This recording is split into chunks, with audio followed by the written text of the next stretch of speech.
Andor Season 2 has just begun, and while I'm writing this before the first episodes come out, it looks to be chock full of the same political intrigue that made the first season so fascinating.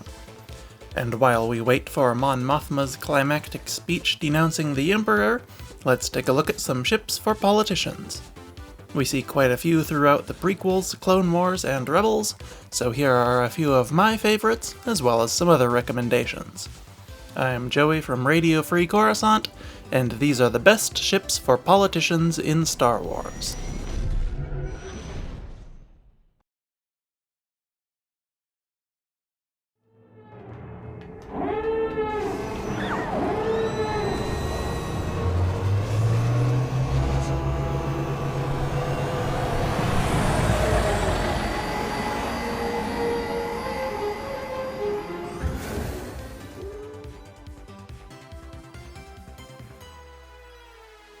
Sheathipede-class transport shuttle. First up on the list is the humble Sheathipede-class shuttle. This was a very common sight among separatist leadership and politicians, and for good reason. It was light and compact, making it convenient to land at a variety of locations. It was also widely available within the Confederacy of Independent Systems, and thus easy to get one's hands on. And finally, it had a wide variety of options to customize your flying experience. For example, one of the more popular versions of the ship was automated with an onboard droid brain, giving it extra room for passengers and making it super easy to operate. Another version had an extended cargo bay, and another still was armed with 3 laser cannons. The Sheathipede was not without its drawbacks, though. It was almost entirely devoid of amenities beyond its comfortable passenger cabin, and its small size also meant that it was not great for entertaining guests to negotiate deals, discuss legislation, etc. Still, it was popular among CIS politicians for a reason, and I think it could be suitable for other factions as well. I like to imagine a pre-Clone Wars Republic politician negotiating a Trade Federation businessman into a corner and forcing them to throw in a free shuttle to secure a deal. Then later stubbornly refusing to get rid of it after the Clone Wars break out because he sees it as a trophy from beating a now separatist at their own game, even though others try to tell him it makes him look like a separatist himself, or something like that. The Sheathipede measured 14.4 meters long by 7.7 wide and 10.9 tall. The original model required a pilot, co-pilot, comms operator, and engineer, though later versions pared it down to just 2 pilots, then 1, or even 0. It had a passenger capacity of 8, though I'm not sure which version that comes from. Presumably the passenger capacity goes up as the crew count goes down. Anyway, it was relatively fast at 880 kilometers per hour and had a Class 1 hyperdrive. Unfortunately, it was quite expensive for its size at 120,000 credits, but it must be a good value even at that price considering how popular it seemed to be. Lambda-class T4A shuttle. The Sinar Fleet System's Lambda-class shuttle would be the perfect shuttle for an Imperial politician looking to display their allegiance to the Empire, or disguise their lack thereof. At 20 meters long by about 25 meters wide and 30 meters tall, it was a bit larger and more secure than the Sheathipede, and had a little more interior space for meetings. Not much space, mind you, but it's not like the Imperial Senate was anything more than a mechanism to slowly cede power to Palpatine at that point anyway. You wouldn't need more. The Lambda was armed with 2 laser cannons, 2 twin rotating blaster cannons, and 1 retractable double blaster cannon for defense, and its wings contained powerful shield projectors to protect it even further. It had a respectable top speed in atmosphere of 850 kilometers per hour and a Class 1 hyperdrive, letting an Imperial senator travel between the Senate on Coruscant and their offices at home with ease. It required 1 pilot and 1 co-pilot, and could carry 20 passengers. I expect that you could convert the interior into an office space of sorts if you would prefer, at the cost of much of the passenger capacity. I think Palpatine did this with his Lambda shuttle, but I couldn't find any information corroborating that, so maybe it was just speculation. Or maybe I just didn't look hard enough, I don't know. I sincerely doubt that he would be willing to travel with 19 other people though, so it would make sense for him to have given the interior of his a bit of an upgrade. But modifications notwithstanding, the Lambda-class would barely cost more than the Sheathipede at 140,000 credits, an exceptional price for the value the ship will add to your political career. S-161 Stinger XL. Next is the Lero Spaceworks S-161 Stinger XL. This elegant yacht would be a good choice for a senator or planetary governor looking for a ship that will feel fancy and expensive without being off-puttingly ostentatious. This luxurious ship is the largest and most feature-packed we have looked at so far, at about 50 meters long by 11 wide and 56 tall in flight. Inside its narrow hull it had small sleeping quarters, a living area with a large holotable, a galley for cooking, and more. Its cockpit offered a commanding view with a wraparound windshield, and the living area had small windows and even a skylight. This would be a fantastic choice for more proactive politicians who travel a lot for outreach programs and the like. Unlike the two shuttles, this would be a ship you could live out of for a few days while delivering aid to constituents, or negotiating treaties with distant Outer Rim planets. Its very rugged landing gear could land on any rough terrain as easily as the finest Senate landing pad. We unfortunately don't really know a whole lot about its statistics. It had a crew of 1 and could carry at least 4 passengers with ease. It appeared to be fairly fast in atmosphere, possibly 900 kilometers per hour or so, and undoubtedly had a Class 1 hyperdrive. The price of it is the hardest to guess, but I guess I would guess it to be around 200,000 credits. Baudo-class Star Yacht. If you would like something a little more on the ostentatious side, the Baudo-class Star Yacht would probably serve you well. This is one of my favorite niche ships from Legends, and I think you'll like it too. One of the more unique aspects of the Botto is that you can only order one if you are referred to the shipwright, Mendel Botto, by an existing Baudo-class owner. While you may run the risk of looking out of touch with such an exclusive ship, it could also display your connections and deal-making abilities. Depends who you're looking to impress, I suppose. Or maybe you just don't care and simply want something nice to spend your tax-funded paycheck on. Not all senators are as altruistic as Mothma, Organa, or Amidala, after all. Regardless, if you do get in touch with Mr. Botto to order one of his yachts, the ship will be custom-built to your exact requirements.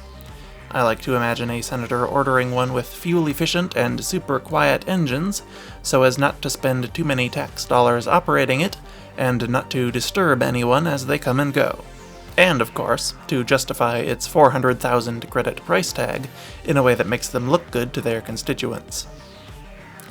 The interior of the Botto was obviously customizable to your heart's content, so you could order whatever rooms you want. I would go for an office, a passenger lounge, and some private quarters. Without actually knowing how many rooms could fit in it, it's hard to know what to suggest, but that's what I would start with anyway. The Botto class typically measured around 32 meters long by 21 wide and 7 tall. It had an atmospheric speed of 1200 kilometers per hour and a Class 2 hyperdrive by default, though I'm sure you could order it with a Class 1 if you so desired. It was armed with 1 laser cannon turret to ward off pirates, and had a crew of 1 and could carry 8 passengers. Perfect for any diplomatic purposes.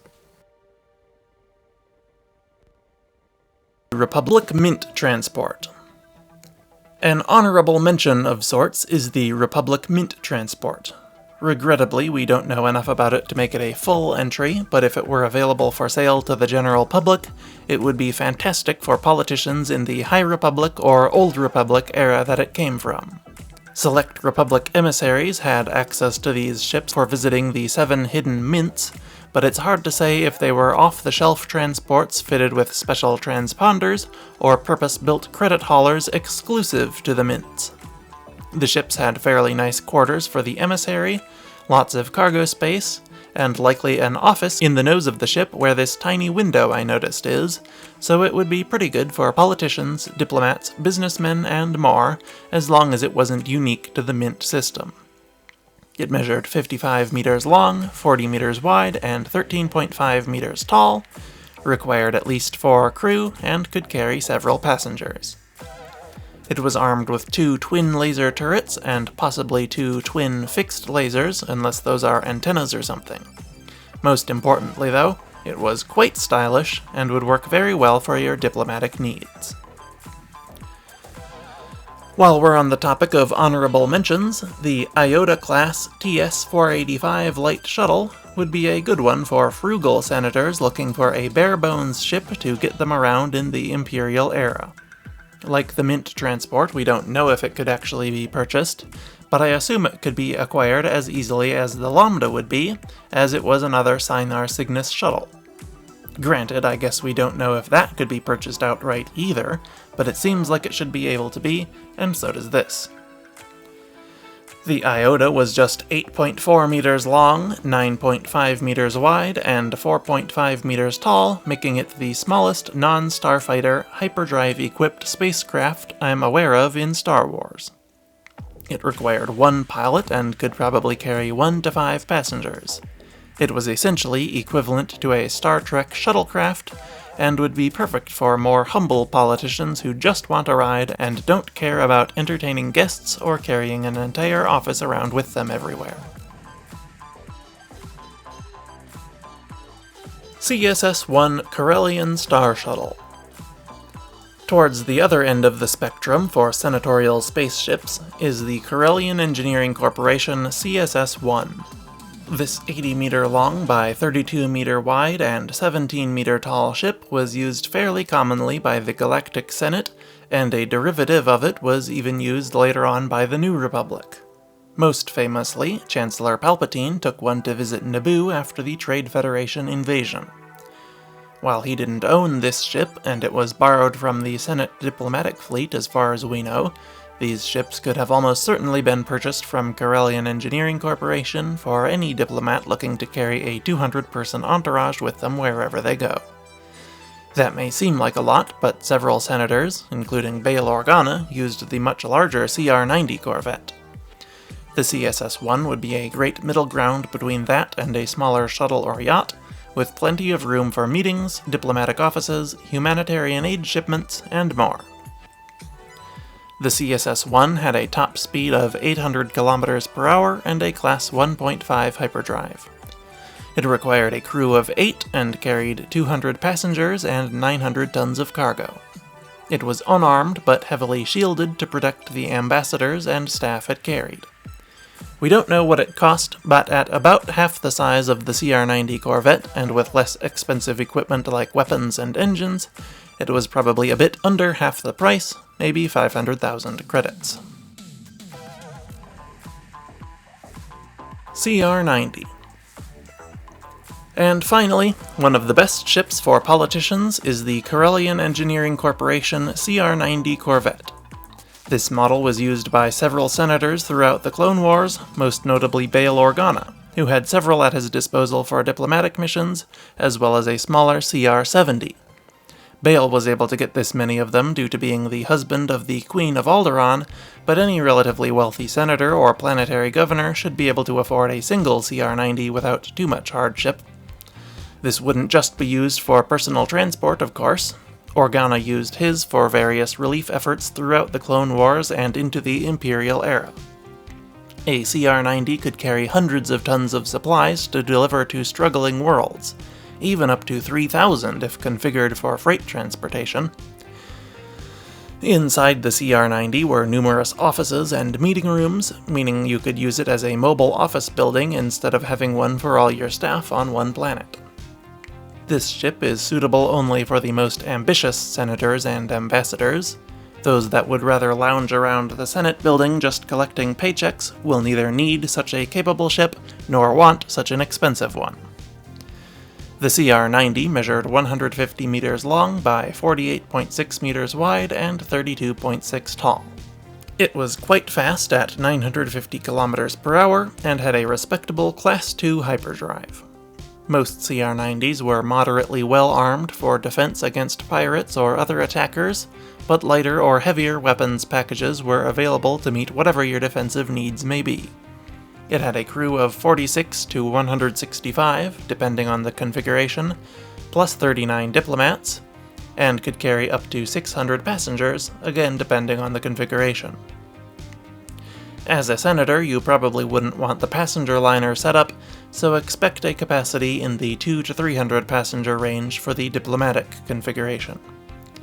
Its price tag of 1.2 million credits may be a lot to fork over, but as one of the most capable and versatile mid-sized starships in the galaxy, it will be worth every penny.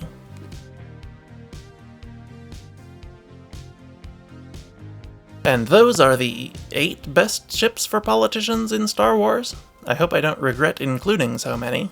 But I had a lot to choose from, and I wasn't sure if it would be popular enough to revisit it again in the future, so I wanted to get them all in. If you do like this topic, let me know, and I can certainly make a part 2 sometime. I can think of at least 4 more off the top of my head that would be good for it, so I could make another video pretty easily. Consular Cruiser, Tailander Shuttle, H2 Executive Shuttle, and GX1 Short Hauler if you're curious. But anyway, let me know what you thought of these ships, what you would have included, and what you'd like to see next. Like the video to show your support, and subscribe so you don't miss the next one. Most importantly though, thank you for watching, and I will see you next week. RFC, out.